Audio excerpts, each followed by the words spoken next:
Imagine spending your entire life hacking through a dense, unmapped jungle, searching for a legendary temple. You scale jagged peaks, cross treacherous rivers, and brave the freezing winds of isolation, driven by a quiet, consuming obsession to finally gaze upon the architect of the ruins. Your boots are torn, your fingers are bleeding, and the weight of the journey has aged you by decades. Finally, after a lifetime of starvation and grit, you stumble into the deepest, central chamber of the sanctuary. In the middle of the room sits a single stone pedestal, and upon it rests a beautifully polished, ancient mirror. You step forward, gasping for breath, your trembling hands wiping away the dust of centuries from the glass. You lean in, desperate to see the face of the Creator that built this entire reality. And as your eyes finally focus on the reflection, you hear a faint, echoing sound vibrating through the stone walls. It isn't a holy hymn or a terrifying declaration of divine judgment. It is the sound of laughter. You realize with a sudden, dizzying shock that the cosmic source you spent your entire life hunting across the cosmos wasn't hiding at the end of the map. It was the very entity that bought the map, wore the boots, and looked through your eyes at the glass.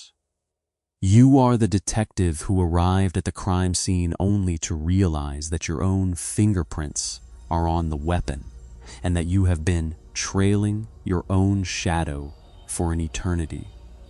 This is the ultimate existential paradox, the cosmic joke at the heart of human consciousness.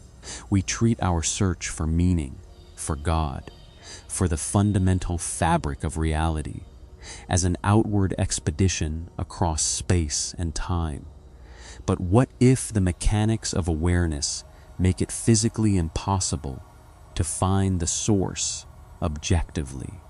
What if the universe is an intricate game of hide and seek, where the seeker and the hidden are the exact same player, wearing a mask of total amnesia just to keep the game alive?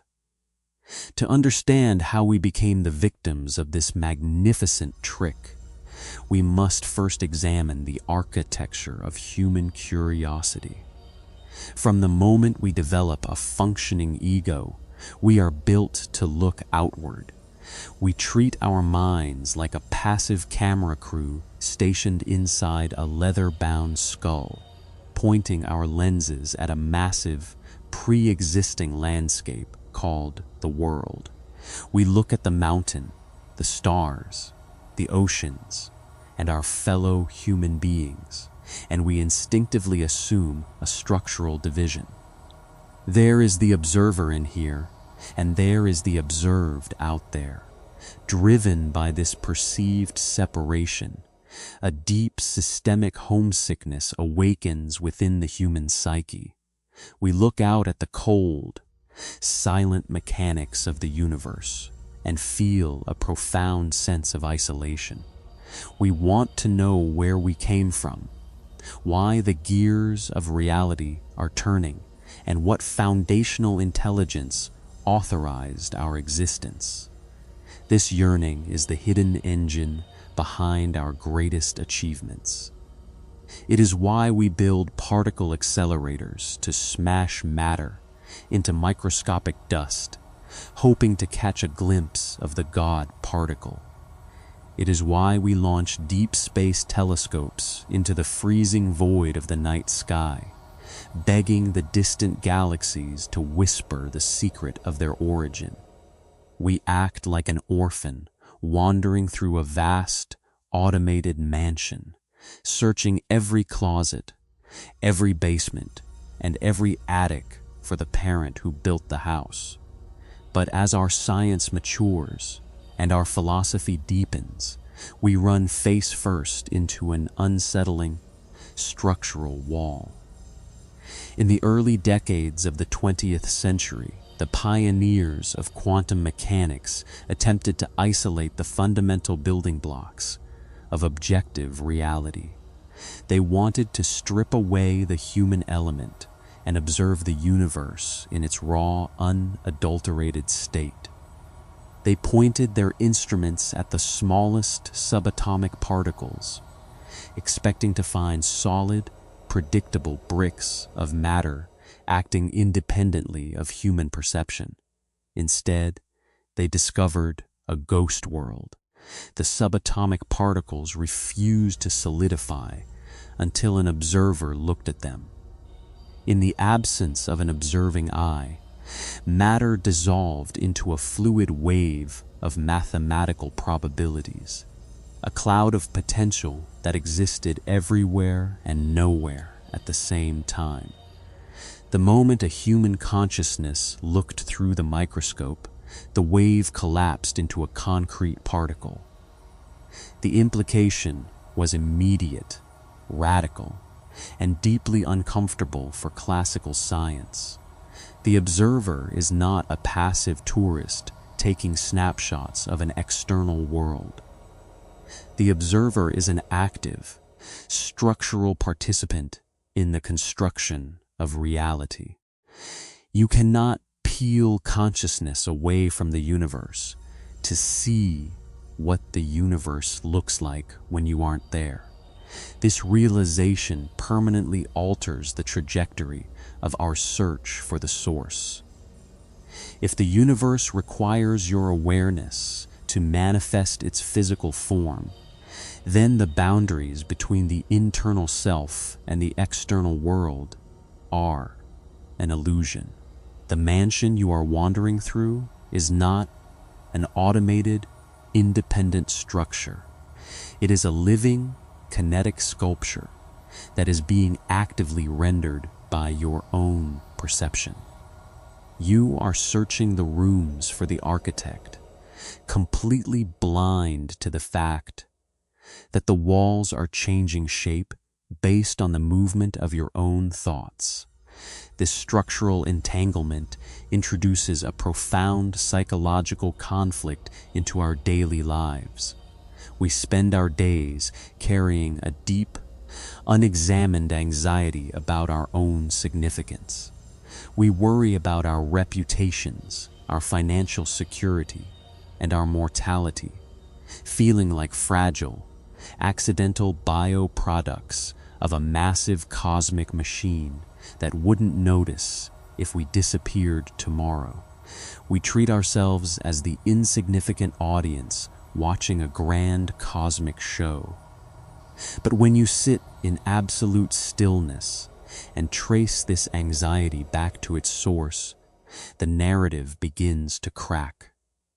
You realize that the entire universe, the roaring traffic outside your window, the distant burning suns, the memories of your childhood, and the person standing across from you, only exists as an experience within your own awareness. If your consciousness went entirely dark right now, the entire cosmos would vanish with it, like a television set, unplugged from the wall. We find ourselves caught in a stunning loop of self-deception.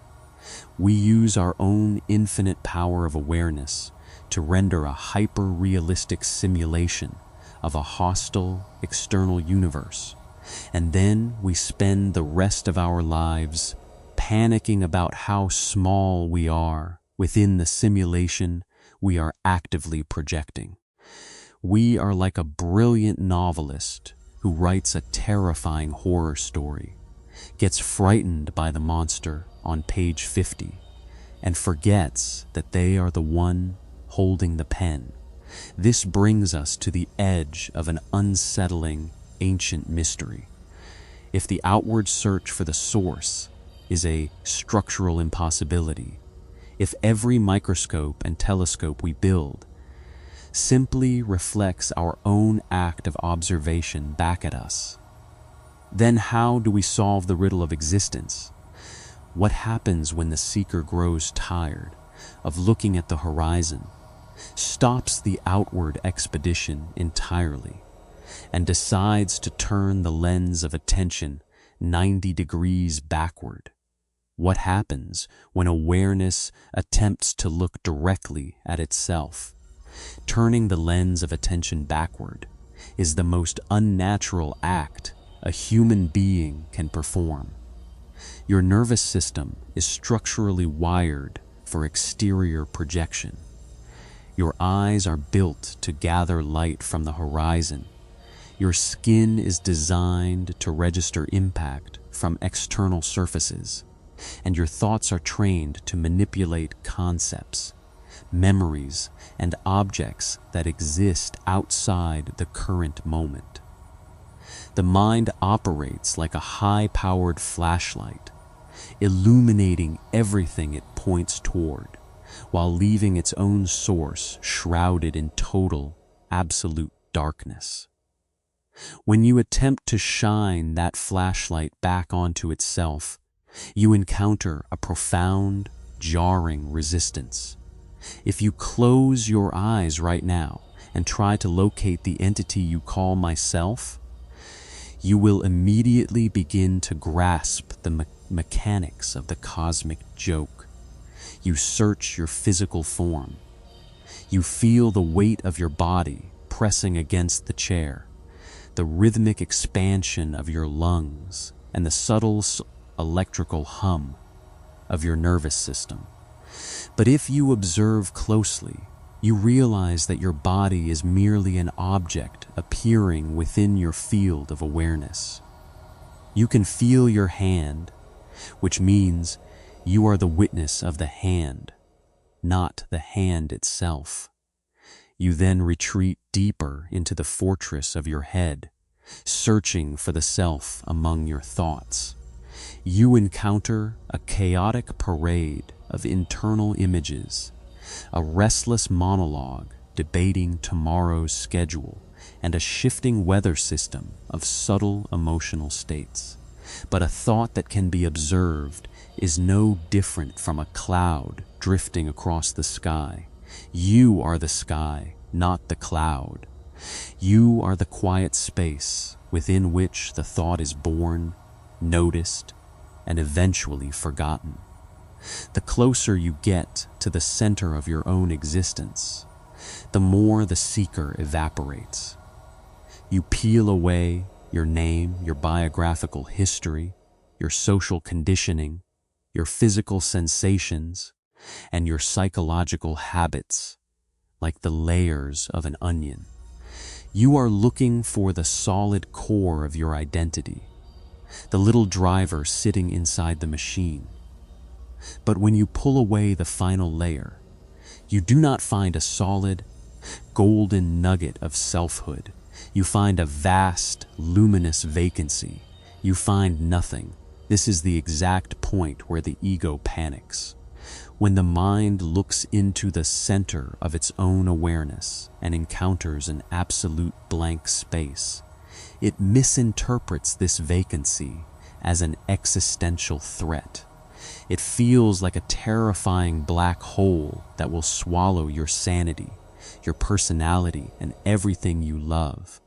It feels like death. Terrified by this internal void, the mind violently aborts the mission. It runs back to the exterior world, grabbing onto the first distraction it can find: a glowing screen, an old grievance, or a practical problem, just to anchor itself back to a comfortable, predictable reality. We are utterly terrified of our own emptiness, because we have spent our entire lives conflating emptiness with absence.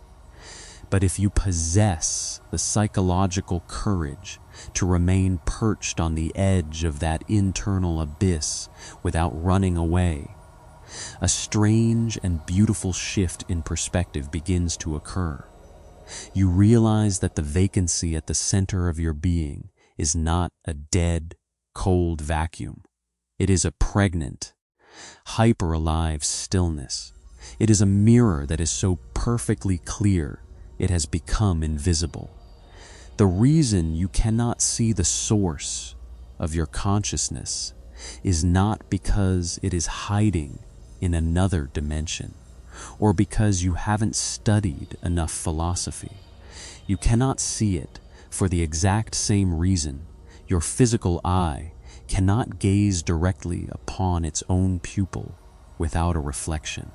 The self cannot be an object of your awareness because it is the subject of your awareness.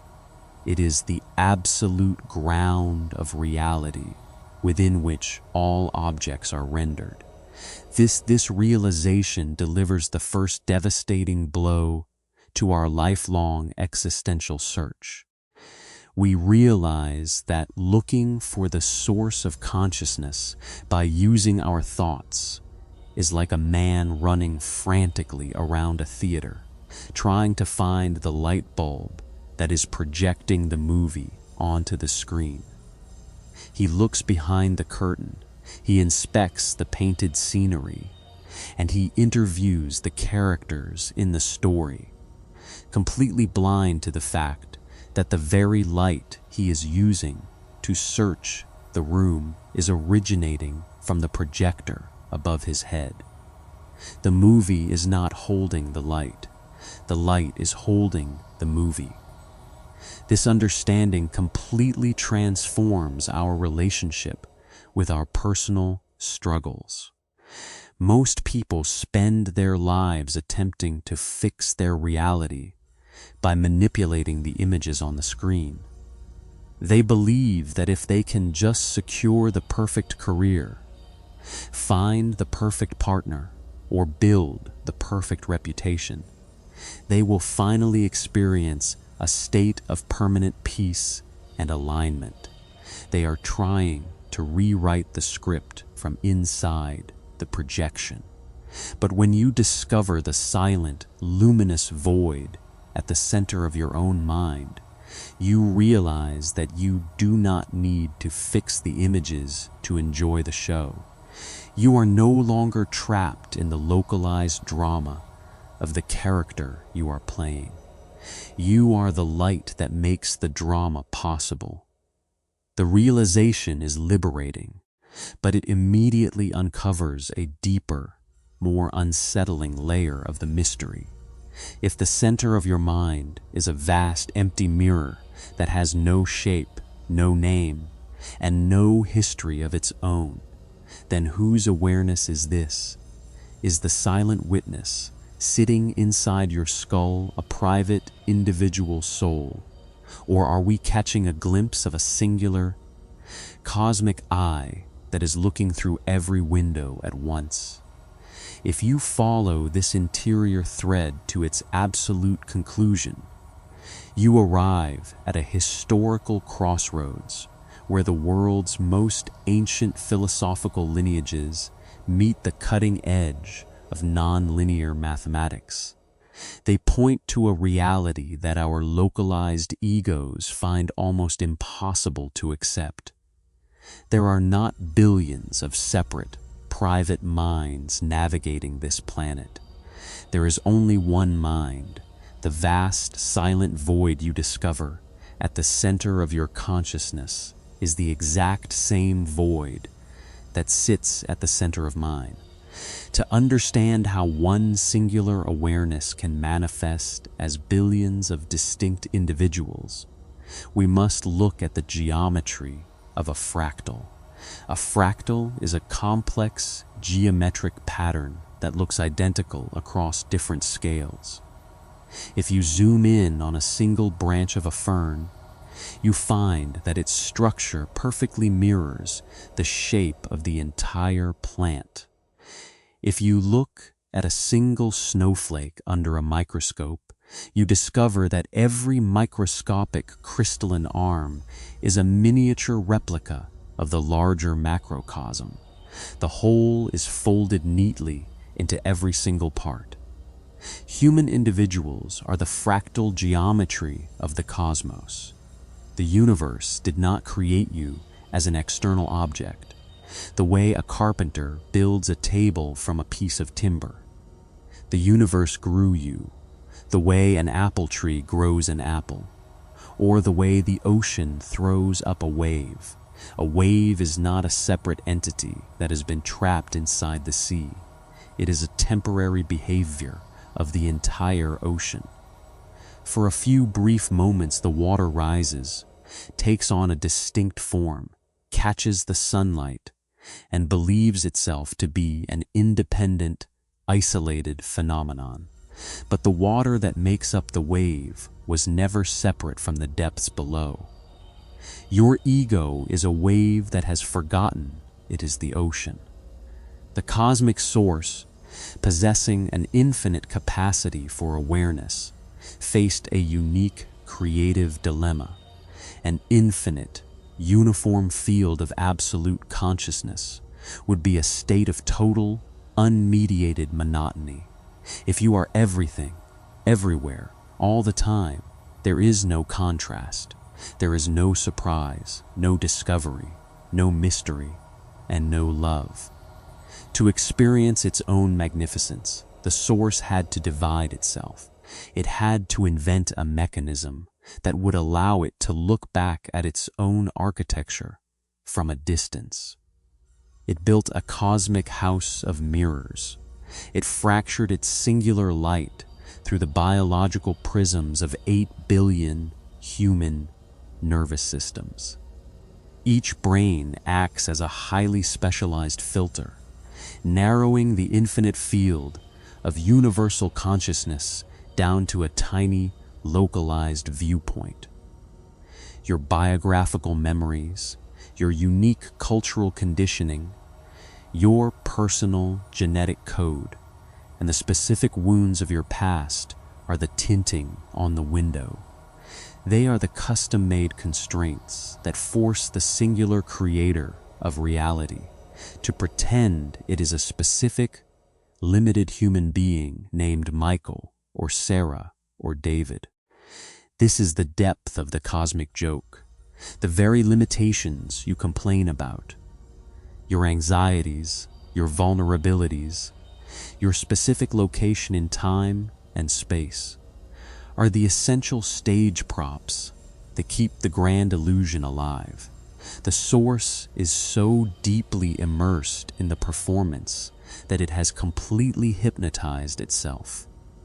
This realization permanently shatters our understanding of human interaction.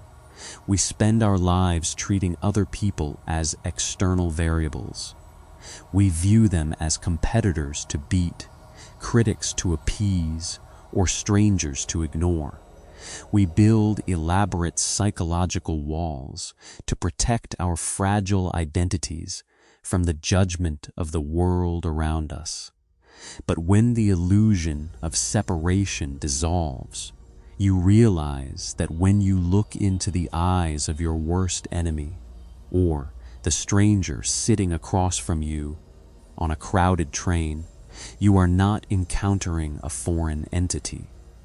You are looking at your own reflection behind an unfamiliar mask.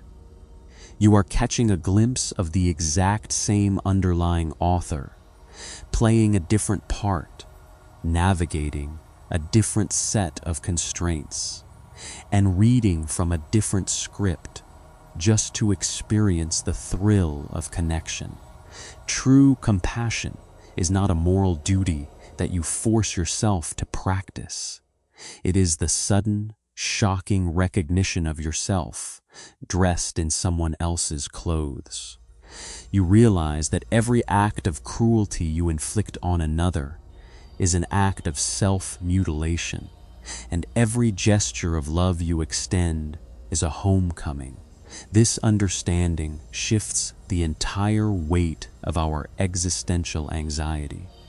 The frantic need to prove your worth to the universe vanishes because you realize that you are the very universe you have been trying to impress.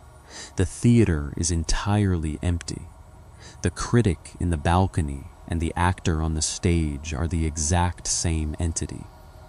Yet, as this profound awe settles into the nervous system, a final, glaring question emerges. If this cosmic masquerade is the ultimate truth of our reality, how do we live with it? How do we step out of this philosophical abstraction and walk back into the messy, chaotic landscape of our careers, our mortgages, and our relationships? If you are the source looking back at yourself, how do you handle the bills on Monday morning? Bringing this grand realization down from the heights of abstraction and onto the concrete pavement of everyday life requires a fundamental shift in how we handle our psychological momentum. We do not need to burn down the theater, quit our jobs, or find a new cast of characters. True sovereignty does not lie in trying to escape the simulation.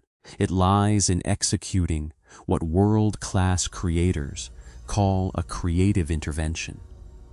The precise moment where the author steps onto the set, pauses the cameras, and fundamentally shifts the tone of the production. In the chaotic landscape of our careers and modern relationships, this intervention begins with the practice of cinematic detachment. When you are caught in a moment of intense real-world pressure, such as an intimidating confrontation with an employer, a mounting pile of bills, or a painful misunderstanding with a loved one, your natural instinct as an embedded actor is to panic. Your heart rate accelerates, your defenses go up, and you read the scene as an unmitigated disaster happening to you. But the moment you remember the cosmic joke, you gain access to a powerful psychological pause button. You can step back into the director's chair and ask a transformative question. If I am the ultimate author of this experience, why did I write this scene? What is this conflict trying to reveal about the character I am playing? This simple pivot completely rewrites the emotional landscape of the mind. Suddenly, you are no longer a victim trapped in a hostile environment. You are an artist engaged in a profound moment of character development. The difficult person standing across from you is no longer an existential enemy trying to destroy your peace. They are a perfectly cast antagonist, precisely designed by the narrative demands of your life to expose your hidden vulnerabilities, test your boundaries, and force your character to grow. The focus shifts away from winning the argument and moves towards understanding the lesson. You stop trying to manipulate the other actors on the stage and start transforming the internal script that brought you into conflict with them in the first place. This realization permanently alters how we approach the paralyzing phenomenon of perfectionism. Most people are frozen by a profound fear of failure because they believe their life is a live television broadcast with no room for error. Their inner critic acts like a ruthless network executive, threatening to cancel the show the moment a line is dropped or a cue is missed. But when you recognize that you are also the sole audience member of your life's production, the pressure vanishes. You realize that the only critic you have been running from is a shadow cast by your own mind. The theater is empty. There is no one to impress, no one to disappoint, and no one holding a scorecard in the dark. This understanding transforms failures from fatal catastrophes into mere outtakes, necessary, collaborative experiments on the way to a more profound performance.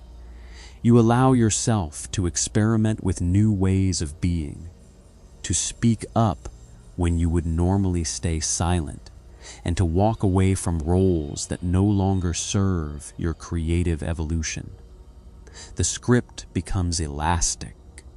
You realize that a bad scene does not equal a bad movie, and that some of the greatest masterpieces in history were built entirely on a series of inspired improvisations.